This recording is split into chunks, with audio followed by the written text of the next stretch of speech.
Terima kasih Pak Erick Thohir, terima kasih Pak Sumarji, dan pastinya Bung Toel kali ini semakin kejang-kejang karena para pemain tim nasional Indonesia benar-benar diisi oleh para pemain yang berada di liga luar negeri atau biasa kita sebut diaspora atau abroad. Woi, keren.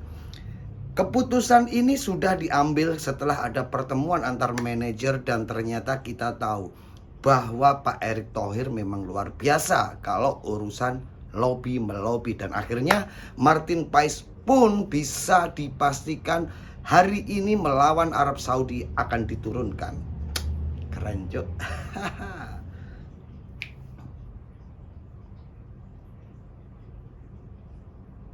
Selain itu, Jay Itzes mempunyai gelar 2 kapten. Yang terakhir, dia akan menjadi jenderal lapangan belakang berserta kaptennya. Sebelumnya Jay Itzes saat melawan Torino pertandingan terakhir sebelum terbang ke Arab, dia pun juga dipercaya menjadi kapten saat melawan Torino, meskipun akhirnya kalah. Oke, kembali lagi di sliding tackle-nya Cak Ruri. Bener-bener berita yang luar biasa. Kemarin kita bertanya-tanya apakah Martin Paes bisa diturunkan. Banyak sekali jawaban, yaitu diturunkan ketika laga melawan Australia. Tapi kali ini warga negara Republik Indonesia benar-benar berbahagia karena keputusan yang terakhir Martin Paes ini akan bisa diturunkan saat melawan Arab Saudi. Di sisi lain, para pemain tim nasional Indonesia juga benar-benar udah ready, bos. Wis siap pol. Baik stamina, baik fisik, baik mental, semua sudah ready. Kita tahu saat mereka berada di Arab Saudi banyak sekali media-media asing yang meliput. Kenapa kok sampai bisa seperti itu? Karena apa? Pengalaman yang sebelumnya ketika ada tim nasional negara manapun mereka nggak bisa melakukan kegiatan yang sesantai itu. Tapi di sini Sintayong sebagai kepala pelatih tim nasional Indonesia benar-benar memahami bahwa mayoritas para pemain tim nasional Indonesia adalah umat muslim. Mumpung nih di Mekah, cedek yo ide. Mereka diberi kesempatan untuk menunaikan ibadah umroh. Wah, Haji Ragnar botak pelontos saya kira. Di samping itu banyak media asing yang menganggap para pemain tim nasional ini khususnya dari Indonesia benar-benar terlalu rileks, terlalu santai untuk menghadapi laga pada round 3 ini. Karena di sisi lain tim-tim yang berada di round ini nggak ada yang santai, mereka benar-benar serius untuk menatap laga-laga ini. Bahkan Arab Saudi pun juga serius banget untuk menghadapi Indonesia, meskipun di atas kertas banyak sekali orang, bahkan pengamat sepak bola di seluruh dunia menganggap bahwa Indonesia ini bukan levelnya Arab Saudi. Ya, kita tahulah antara level ranking FIFA-nya yang jauh jomplang banget. Indonesia saat ini berada di ranking berapa, 134, sedangkan Arab Saudi ya kita tahulah. Ini nanti pertandingan mungkin sangat-sangat seru karena akan ditonton para pemain-pemain kelas dunia. Ada Cristiano Ronaldo dan juga Benzema. Saya kira mereka tidak akan melewatkan ini karena yang mana stadion yang dipakai adalah stadion mereka biasa main di Liga Arab. Waduh, keren. Skor kalau menurut pribadi saya, malam ini, dini hari nanti, skor Indonesia akan mampu mengalahkan Arab Saudi. Sangat optimis, meskipun banyak orang yang menilai Indonesia akan kalah. Tapi bagi saya sangat optimis banget bahwa Indonesia akan mampu mengalahkan Arab Saudi. Ketika kita berbicara pertandingan, maka kita sudah paham dan kita sudah tahu kemungkinan besar yang diturunkan oleh Sintayong. Di lini belakang ada sang kapten yang sebelumnya dipegang kalau nggak Jordi ya Asnawi.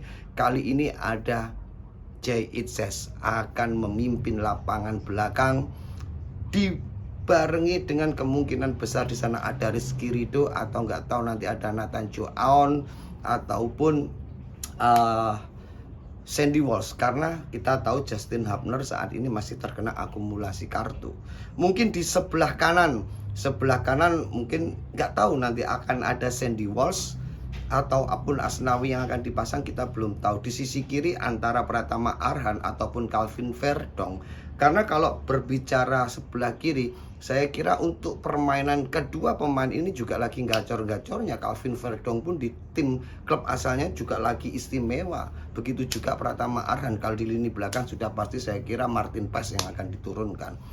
Di bagian tengah tetap sang profesor ini nanti akan saya kira mampu untuk istilahnya membagi bola, membuka ruang, memberikan celah-celah kosong untuk para pemain-pemain depan.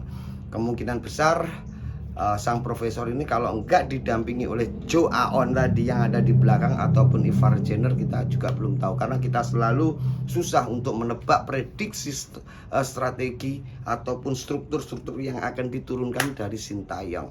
Di lini depan tukang gedornya saya yakin akan ada pemain Rafael Struijk dan juga Ragnar Oratmangun, kemungkinan agak didorong yang ke belakang dikit. Di sana ada antara Witan ataupun Marcelino, karena kita tahu terkadang kita itu sangat pesimis dengan Witan dan juga Egy, tapi lagi-lagi mereka berdua itu sering mengacak-ngacak pertahanan lawan kalau kita melihat pertandingan-pertandingan yang sebelumnya. Wih, keren. Kalau berbicara mental, semua para pemain tim nasional Indonesia kali ini mentalnya benar-benar udah siap.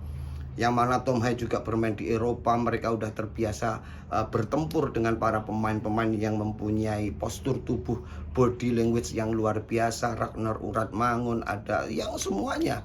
Calvin Verdong pun bahkan mereka meskipun Calvin Verdong itu bermain di sisi sebelah kiri ketika menembus pertahanan lawan dengan postur tubuh yang lebih jangkung, gede-gede, tapi dia mampu untuk menerobos pertahanan-pertahanan lawan itu semua. Wih, tetap optimis dengan semua yang dipersiapkan oleh Erick Thohir beserta jajaran dan juga tentunya Sintayong. Kalau berbicara ban kapten, kenapa kok JHS ini benar-benar ditunjuk oleh Sintayong pada konferensi pers kemarin? Kalau kita melihat pertandingan-pertandingan yang udah ada ketika JHS ini sudah mengikutinya, kita tahu dia selalu mampu untuk menenangkan ketika pemain mulai down. Kemudian ketika ada perselisihan pertengahan antar musuh, dia pun juga mampu untuk menenangkan. Bahkan kita tahu ketika ada pemain lawan yang sedang cedera, dia pun juga sebagai kapten untuk mengatur bagaimana pemain yang sedang cedera itu bisa benar-benar ditangani dengan baik oleh tim medis. JHS pun membuat lingkaran, kita masih ingat itu. Oke, salam sehat, salam waras buat Bung Towel, tetap sabar ya dek ya. Indonesia juara.